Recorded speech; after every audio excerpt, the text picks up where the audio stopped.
Hi everyone. Good morning, all of you. Thank you for joining in. Michael is like about to join in a minute or two. So Michael is here.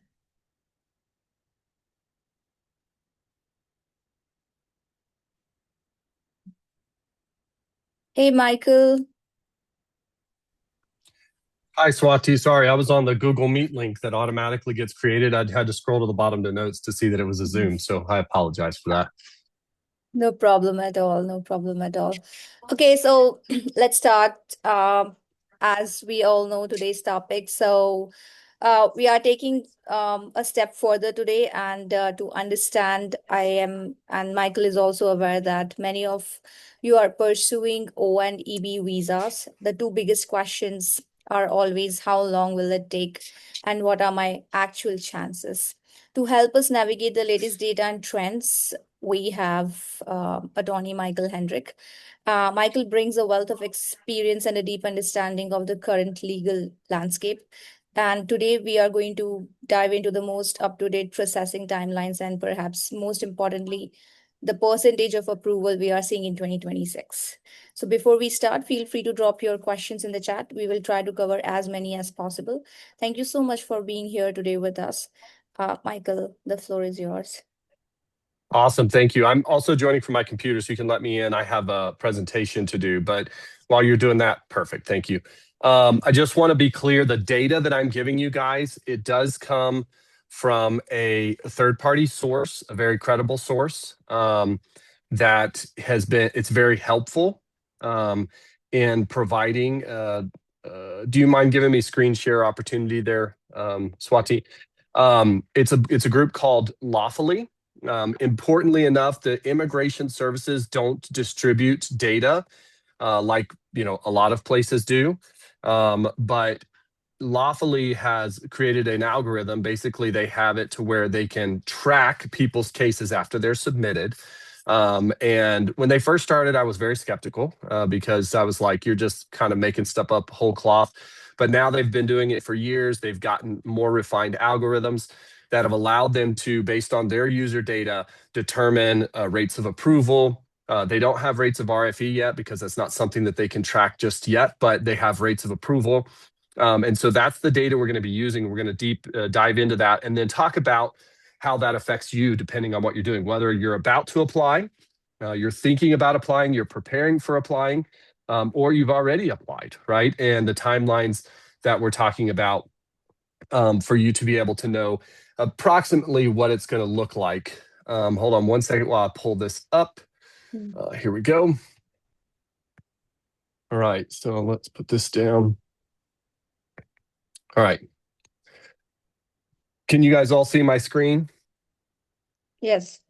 Mm-hmm. Okay, perfect. Perfect. Okay, so current immigration approval trends and processing timelines. Okay, very important because what we saw from after the election in November of 24 and then the implementation of the new administration in the US under the Trump administration in January of 25, we've seen a dramatic shift in the way cases are processed, the way they're reviewed, the strictness of the level with which they're reviewed. So these really look at the different visas, and these are specifically EB and other temporary work visas that we're looking at: extraordinary ability, H-1B, O-1Ls, so on and so forth. So that's what we're talking about today. And like I said, the data comes from a group called Lawfully. I know the owner. And they're doing a really good job. So I trust the credibility of the source, even though we can't really get it from USCIS in a timely fashion. They'll have a report out for last year's fiscal production, but it'll only run through September 30th of 25 because their fiscal year goes from October 1 to September 30th. And so they would only give us data through October, and that probably won't be out still for another couple of months. So let's dive right in. Okay, so the current immigration approval ratings at a glance for H-1Bs, we're running very steady. There is a 98% in 25 now. That doesn't include the $100,000 fee that was implemented this year. That doesn't include some things that are actually coming this year. And as we know, 3 days ago, they opened the portal for registration for H-1B. So we're going to see how that unfolds this next year. Current average processing time. So when you file in March, usually by April, you have a response whether you were selected in the registration.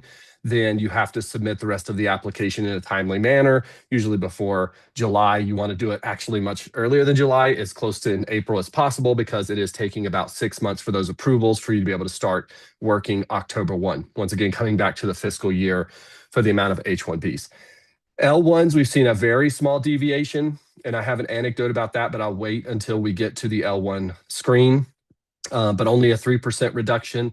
O1s for extraordinary ability, but the temporary, it's gone down about 9%. Still relatively stable. A 10% deviation up or down is okay. That could just be processing. The type of applicants that have applied, it doesn't necessarily mean that there's been a change in the way they're doing it. But EB1A and NIW, that's where we're seeing the largest deviations, 24 and 25%. And as you can see for NIW especially, it went from 61% to 36%. And there are reasons for that. And if you're looking at applying for an NIW EB2 national interest waiver, then you need to take this into consideration as we move forward. So let's start with the H-1B, very stable. Once again, there has been a downtick in the amount of people that are going to apply this year because of the 100,000, although there's a lot of exceptions to this rule. If you're an F1 student moving over, if you're in another status moving over while you're in the US, really it only applies to people who are abroad, who live outside the US, don't have a current status in the US, and are coming to the US as a brand new H-1B.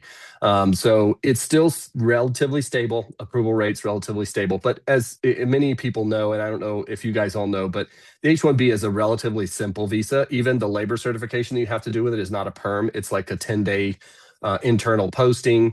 You have to get the wage, you have to post the job, and then you get certified that no one else is willing or able to take the job. Therefore, the foreign national can take the job as an H-1B. And then you just have to have the degree necessary in order to be a part of it. And most people fall under cap subject. The only groups that are outside of being under the cap of the 65,000 a year are the people who are going to work in higher education, people that are working for the government or government related. So like, for instance, national laboratories that work on nuclear stuff, they don't fall under cap subject. But the majority of people in private industry, they fall under cap subject. So just keep that in mind, that there's a cap.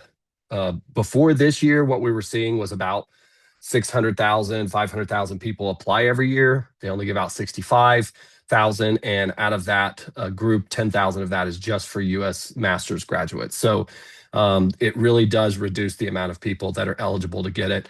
You have about a 1 in 10 chance of getting the H-1B when you apply. And now they've included the wage levels. So whether you're 1 through 4 in the wage levels, and they literally the day before or 2 days before they opened the registration, they added that to the website for registration. So, but it is strongly reliable. Very similar to it is the TN visa and the L1 visa. So they're very similar visas. They have different reasons, right? So an H1 is when you're coming into a company, you don't have to be working for that company.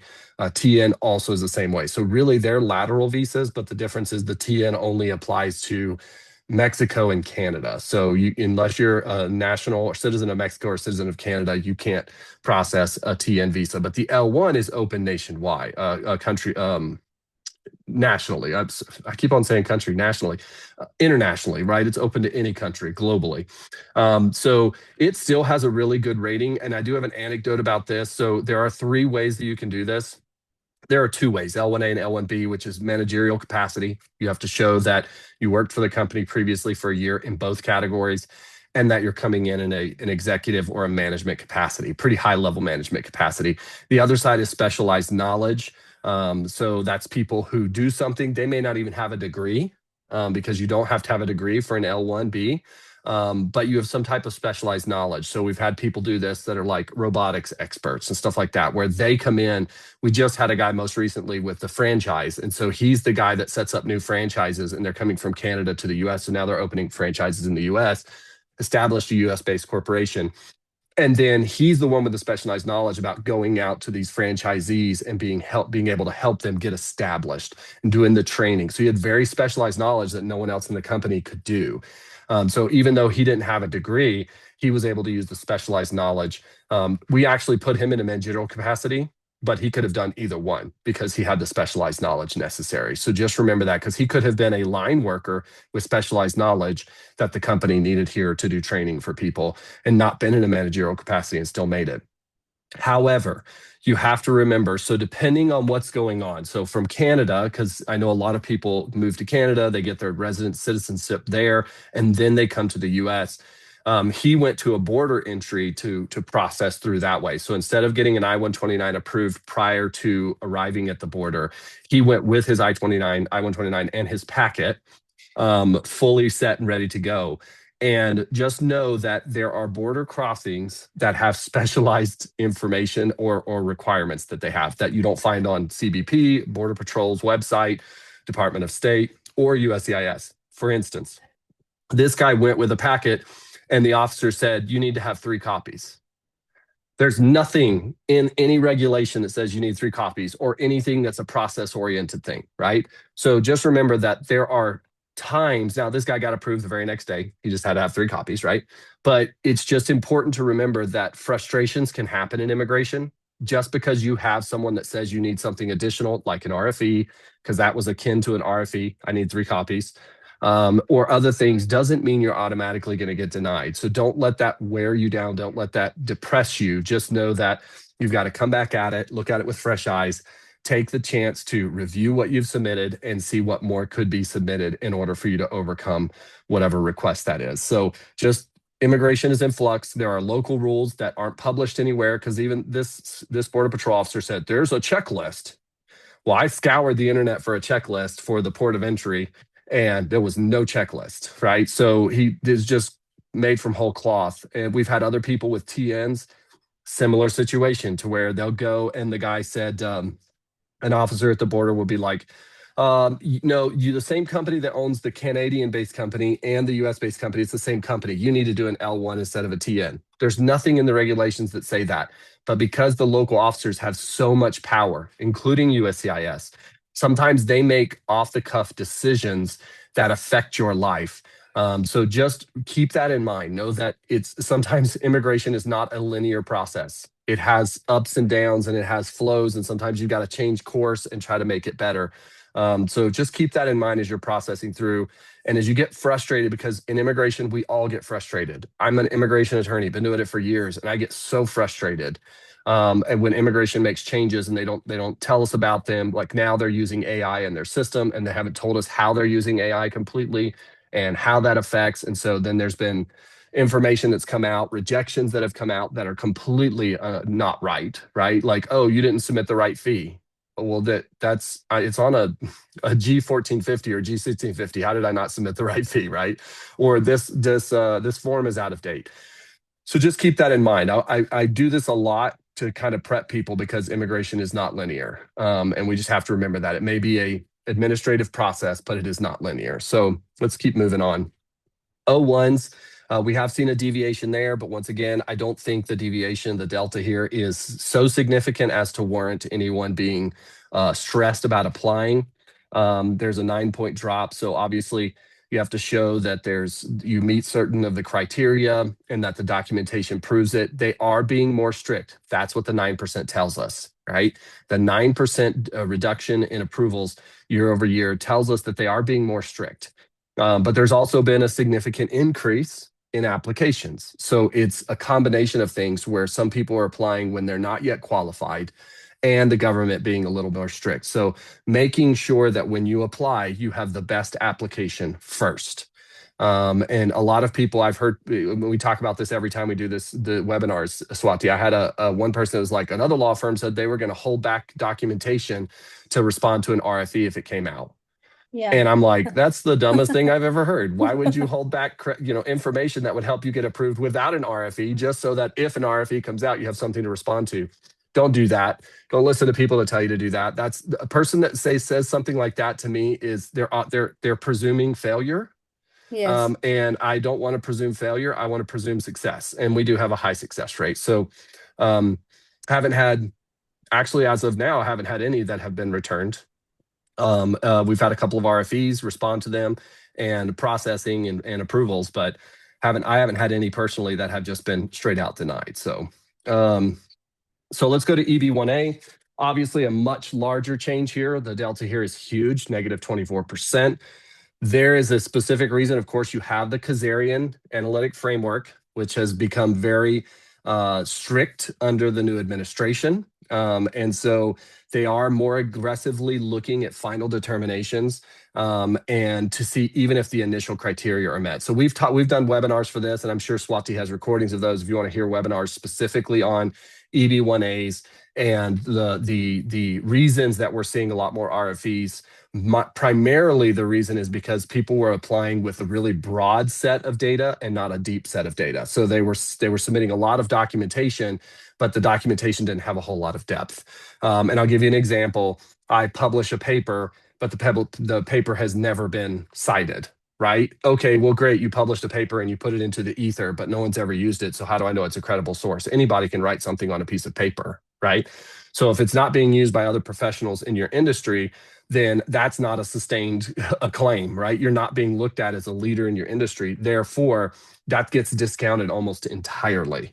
So before, where it was just a checkbox of I met 6 criteria, now it's not just I met the 6, or maybe I met 4, but I worked on those 4 being a lot deeper, getting citations, having my stuff published in credible sources, and so on. So being very careful, but we've seen it. And the average timeline for that is 6.5 months. Of course, premium processing is supposed to be a 15-day. I almost never advise anybody to do an EB1A premium process unless you already have another EB process that's priority date current, and then doing the EB1A, you can pull in that date and move directly forward to an AOS. Otherwise, it doesn't matter if you do a premium process and get an answer in a month. It's supposed to be 15 days. Usually with RFEs, the average they're saying here is 6.5 months. It doesn't matter if you get it in 6.5 months because your priority date's not current. So spending that extra almost $3,000 doesn't really benefit you a whole lot. Actually, it's $2,000. Doesn't really benefit you a whole lot. But a lot of people have an EB2 already filed or an EB3 filed. And with those, they're able to move the priority date that they had that was delayed up to EB1A. And a lot of times it's further along than those others, especially for people from India. India's priority dates for EB2 and EB3 are really, I think they're 2013. So it's like moving it to this one with an EB1A, you can jump it forward because I think it's 2023. So much, much further along. So looking at the last one, the EB2 NIW, this is really important. So we spent a lot of time on the last webinar on this one, Swati. And so if people want to know that, they can obviously, we can send them the recording for that one. But basically what was happening was a lot of people were sending in applications, and we see a delta of 25, right? So a negative 25 year over year, average 12.5 months. These are really delayed depending on the country, but India is one of the most delayed. In fact, I think it is the most delayed right now in priority dates. But you have to make sure, because they do use the Danazar framework, and everybody needs to know what that's about. You can use my Leo, which is my AI that I built for immigration, and it can explain to you what it means. It's actually a really good source for all your immigration processing. Not processing, but rather questions, answers. If you need to create documents, write letters. And it's very inexpensive for people who are doing the immigration process. So if you're an applicant, it's only $25 a month, but it has every type of immigration in it. And that way, when you have questions and you can't get a hold of anybody, which even when you can get a hold of anybody, Leo is more credible than a lot of the attorneys you're going to talk to, then you can just ask them the question or upload your document or do whatever it is, do an analysis of your case. So if you get a packet from an attorney, you can put it into Leo and do an analysis and be like, hey, are there any gaps here? Is there any ways I can make this stronger? And that gives you an opportunity to go back and say, hey, why don't we include this? Why don't we put this in, right? I can do this. I can give me another month and I'll get this document or I'll get this thing, and that'll help a lot. So for all your immigration needs. But importantly, you have to show that what you're doing is of national importance. Okay. And that doesn't mean that it doesn't just mean that you're working on a nuclear weapon, right? Because a lot of people that do NIWs are working like on nuclear weapons and stuff like that. It can be something that's of local importance as long as that local importance actually goes out to the nation. In other words, I had a guy that was like, I want to do an NIW in Florida to an underserved group of people that speak a specific language. Well, what was he doing? He was doing financial advising. These people didn't have access because their language barrier and because there was nobody in their area. So providing that specific skill set to that group that was not being served, that could be something of national importance, even though it's local, because they're part of the nation and their well-being benefits the whole nation. Now, that's a very specific type of example, but just remember that. But you do have to show that what you're doing is of national importance. And that's the beast in this, right? And that you have substantial merit, of course, and then waiving the labor certification will serve the US and not harm the economy, right? Because the whole immigration process is based on America first. America first means that if we have somebody here that can do the job, we want them to do the job. We don't want to bring a foreign national in, right? That's the whole predicate behind processing employment-based visas in the US. Don't want to bring somebody in to take a job when there's somebody here that can do it. So you have to show that it will serve. Now, the labor certification that you're doing, it's not, you don't actually do a labor certification, but you still have to prove, like it's not the perm process, but you still have to prove that you doing this and you putting this in and you starting this or being part of this is not going to take a job from someone else, right? So it has to be in the best interest of the country, substantial merit, and the fact that they're waiving the labor cert doesn't mean that you don't still have to prove that you're not impinging on the economy in the US by doing what you're doing. That's an average of 12 and a half months. Of course, really doesn't matter how fast they process them because at the end of the day, it's the priority dates are a couple years out. So it does give you peace of mind though. So strategic takeaways from here, temporary work visas remain pretty stable. Haven't seen a whole lot of changes. They're pretty good, even with the new administration. The extraordinary abilities and NIWs have really gotten heightened and have declined sharply. And it's mostly because of the different standards that they're implementing a little more strictly. Processing times are very elevated. And then remembering priority dates are still pretty far out. And then needing stronger documentation, right? Expert opinion letters, objective third-party evidence. This is what a lot of people miss out on. They're going to their friend that was previously, their boss, and those are good letters. You need those, but you also have to have third parties. So to make your case as strong as possible, you have to have a third party unbiased person that reviews it. And that's a lot easier to say than it is to do because that person may cost money. It may take time to figure out who that person is that's going to be a credible enough source.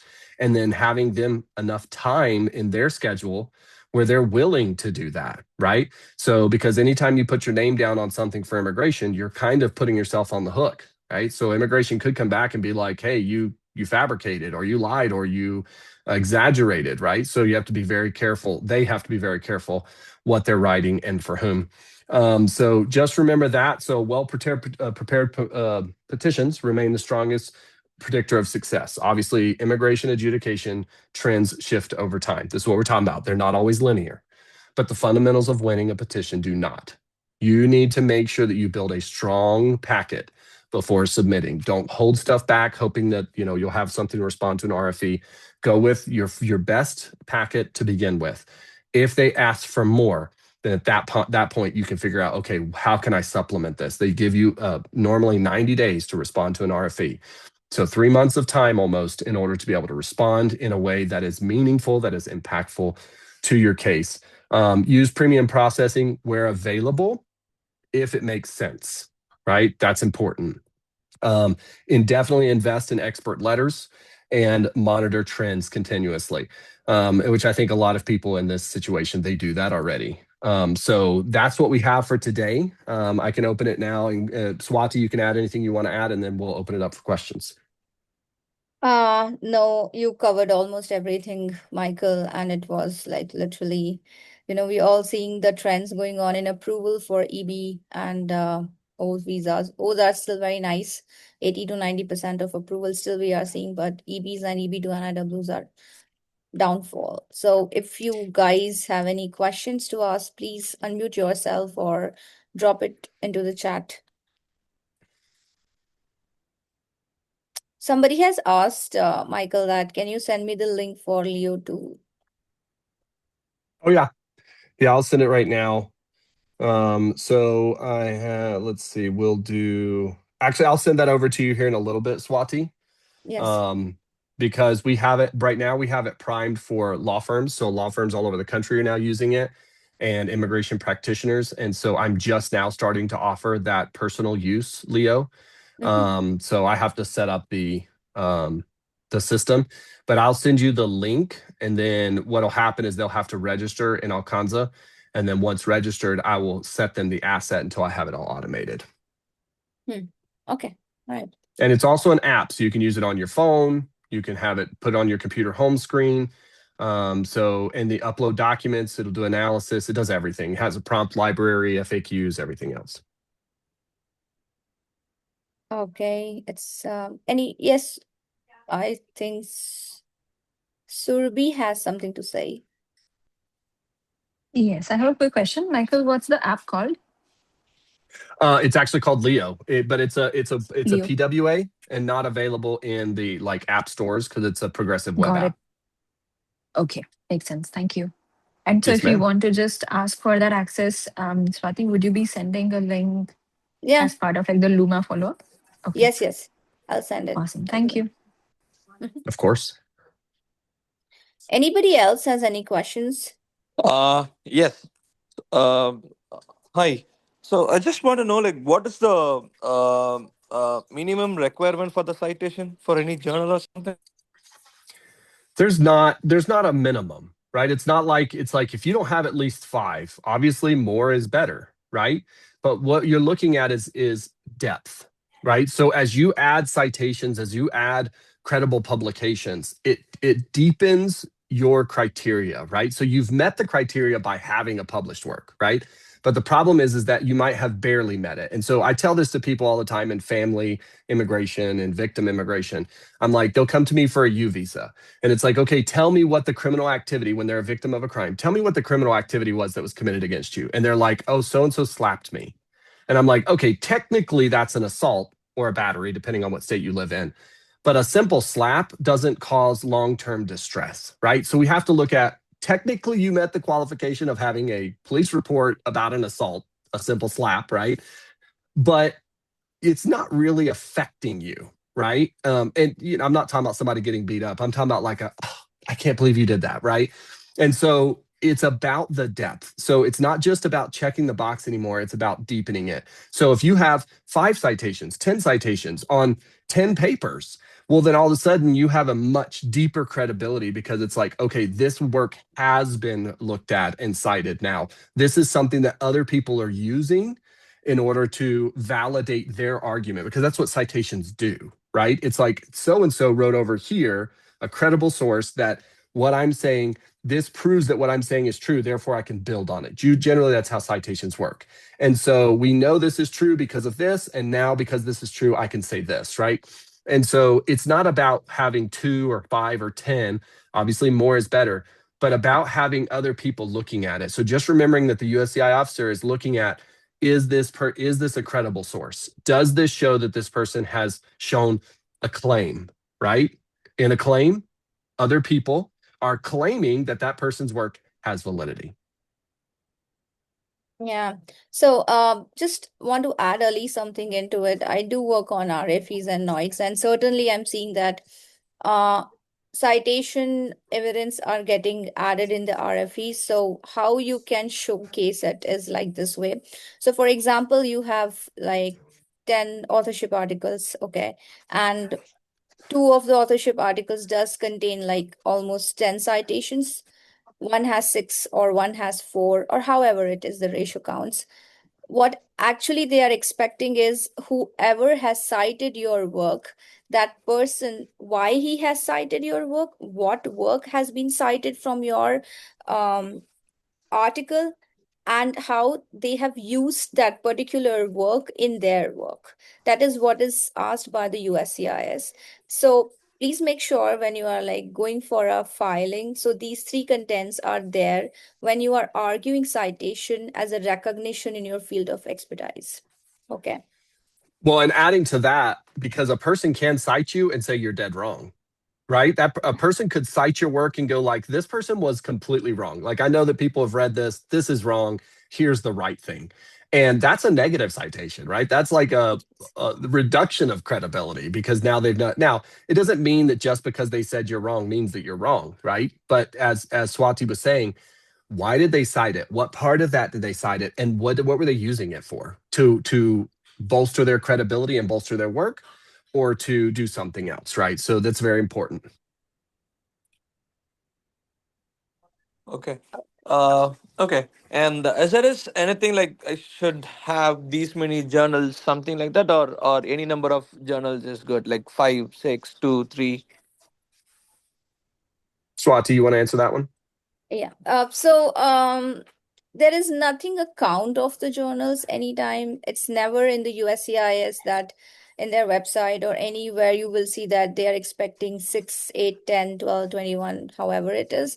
Yes, but something that they expect is the articles must be related with your field of expertise and endeavor. It should be in depth and technical. Plus, it should have a social impact, domain impact. At the end, when they're reading and concluding your articles, it should have like an impact at the end. So basically, they are looking into the quality over the quantity. So even if you have 3 or 4 articles in a good journal or credible journal, that's fair enough. Well, and to add on that, Ali, when I was talking about earlier about them starting to use AI, they're starting to use AI to determine what Swati just said too. Like they're sticking it, like my AI, they're sticking it in an AI and saying, break this down for me, let me know, bam, bam, bam, these criteria. So just know that they're not physically reading a lot of these things. They're actually having machine learning and AI and agentics to help operate inside so that you have a program manager that's looking at the paper, but then you have specialist agents that are around the periphery that get set certain jobs and tasks based on whatever they've put in, and then they feed the information back in. So we're seeing a lot of RFEs that are very clearly AI language. When the RFE comes out, you can tell by the way it's written, this was not written by a person, this was written by an AI. And so we know very clearly. So there's not the window is getting closed to where you can submit something that an agent just doesn't review completely and then just like checks off. And that's where we're seeing a lot of the change in the approvals, is because AI can work 24/7, 365, doesn't need a break, doesn't need to rest, doesn't get tired, doesn't get bored. So every time, all they're doing is popping stuff in there and it's producing information for them. So just remember that as we move forward. Right. Anybody else have any questions? I got few questions. Yes, please. See, my field is not exactly a tech field, but I'm currently with a Marriott and I want to start up something in a tourism, hospitality industry. But current the immigration, everybody knows. In fact, one of the tourist company about to do my L1, but which seems impossible due to the current scenario. But still, if I wanted to do something in a EB1, do you think Mr. Michael or someone can guide me? Should I try, or is it just wasting of time? Ooh. Well, there is no requirement inside the law for you to be of a technical expertise in order for you to get an EB1A.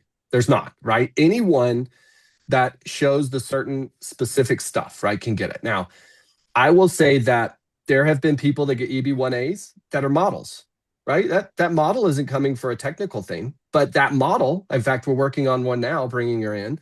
She is a supermodel from Colombia, right? And it's like she has shown international acclaim and obviously has made an impact on her community and her area. So it's not about what you're doing. It's about your claim in what you're doing and the impact that you have made. That's what EB1A is about, right? And so writing articles, you may not have a patent to put forward, right? And that's okay. That's why there are 10 criteria, right? So out of the 10 criteria, have you won international awards? Have you written articles about tourism? Does that make sense? Hopefully that makes sense. So I think that it is harder to prove an EB1A when you don't have technical stuff. I believe, in my opinion, it's harder to prove. Why is that? Because with technical stuff, There are a lot more journals. There are a lot more movement around that, people looking to another person to see how they can build on it. That's what we've seen with AI, right? With the growth of AI is taking ideas from here and here and here and there and implementing them into your own model. So like my model has context compression. Everybody's like, everybody's has that. I was like, no, they don't. We've been able to reduce the cost of ours by 90%. Why? Because we were able to make it to where the AI engine, the brain that functions, not a wrapper, it's an actual RAI. The AI that functions actually looks at a preliminary piece of data prior to searching into the rest of the packet of data. How does that help? Well, that means the AI doesn't have to spend its time, energy, and tokens running through a document or a bunch of documents that are not relevant to what it is that we're doing, whether it's creating a document or asking a question or whatever it may be. So it is a lot easier to prove EB1A, in my opinion, when you have a technical expertise, because some of the criteria are specifically met. Like in tourism, you're probably not going to have a patent. So it may be like, I can't even meet that criteria, right? And then I'm not going to win a Nobel Peace Prize or something major like that for working in tourism. So you're kind of reduce the amount of criteria that you have to work with. But of course, the government doesn't say that you can't apply if you're not in certain fields. Swati, do you have anything to add to that? Yes, actually, Dollar, I would say that you should have one-on-one consultation with Michael or with me, like in evaluating where you stand with your profile at this point of time, because it's about, investigating which visa fits into this situation. It's not about Exactly. EB1 or L1. It's more about what visa fits into it. It may be EB1 or O1, but it depends how we can understand in depth more. Yeah, See, like agreed. I did little research. I got my master MBA degree with a business analyst, but my hardcore experience in a Europe, Dubai, South Africa is in a tourism. Currently, I was in the Marriott, and I really need to talk to you guys in a one-on-one. If you guys can, help me to shape up my, my future, or my how do I build my case, that would be Yep. great help. And Yeah. how Awesome. do I reach to That you sounds great. guys? Can I have your email or something on a one-on-one base? Yes. Okay. Yeah. Yeah, Swati can send it to you to set up a Okay. time to talk and review, because the first thing we're going to look at is whether or not you should apply. And then if you're going to apply for what. And then you determine, yeah, that's worth it or that's not worth it, right? So that's really where the beginning is. And then once we've determined if you are going to apply and what you're going to apply for, then we determine how to solidify. Be like, these are the ways, this is the strategy we can use in order to help build the strongest case possible. Exactly. Okay, that's fine. Okay, thank you. Of course. Thank you. Thank you. Anybody else has any Yeah. question? Hi, this is Gaurav. So my question is, I fulfill 4 criteria out of 8 or 10 criteria which are there. So do I still need letter of recommendations? 100%. Okay. 100%. Yeah, because the letter of recommendation isn't even inside one of the criterias. Right. So So having expert letters is, that can be something that bolsters, but letter of recommendations are 100%. I've never submitted an application without them. I don't think it would be a prime application. and how many letter of recommendation do you suggest is a good number? What is it, 3 to 5 or 7, right, Swati? Like the more the better, but at least 3 and preferably more like 5 or 7. Yeah, Okay. so Gaurav, it totally depends upon that what you are actually supporting to. So, for example, Mm-hmm. if you are doing a critical, if you want to argue the critical role, so letter of recommendations are not only the supportive evidence, but Mm-hmm. there are additional objective evidence that needs to have. But to support those evidence and claims, we need third party independent, support or recognition, you can say. And at that moment, this expert letter comes into the picture. So it totally depends from category to category. Plus, it depends upon what you are arguing and whether that really needs a support of third party or not. If objective evidence is creating sufficient balance in your petition, then we might not use that particular expert letter. But yes, to the Michael has said that it's important, and yes, it is very one of the integral part of the the petition, and Yeah. In count, there is no count like one. I have even filed a petition with 21 letters, but that was a big, petition.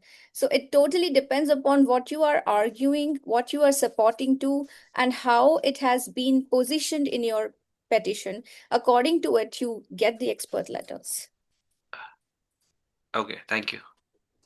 Yeah, a good example of that, Gaurav, is let's say you've created a SaaS or a piece of technology or something, and there's 100 people using it and paying you to use it, right? That is third-party objective evidence that your whatever it is valuable, right? I mean, that's the point, is you don't have to have somebody come in and write a letter saying this is valuable, because it's been proven in the market that it's valuable.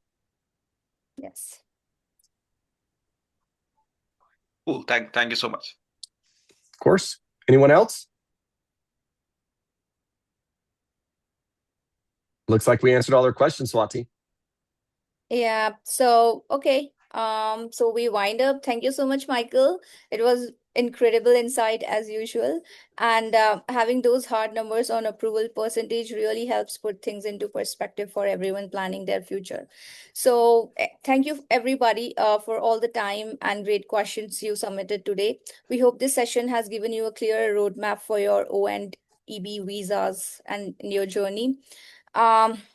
So let's stay focused, stay informed, and we look forward to seeing your success stories unfold. Have a wonderful rest of your day, and thank you so much. See you again very soon. Before we end up, just remember we have another webinar coming up on the 28th, and that is going to be talking about using AI in immigration processing. So do not miss that. Invite your friends, have them come, because that's going to be a big one. It's the top, hot topic of conversation right now, both USCIS and also external AIs that are being used for processing. So don't miss out on the 28th. Yes. Thank you all. Thank you. Bye-bye.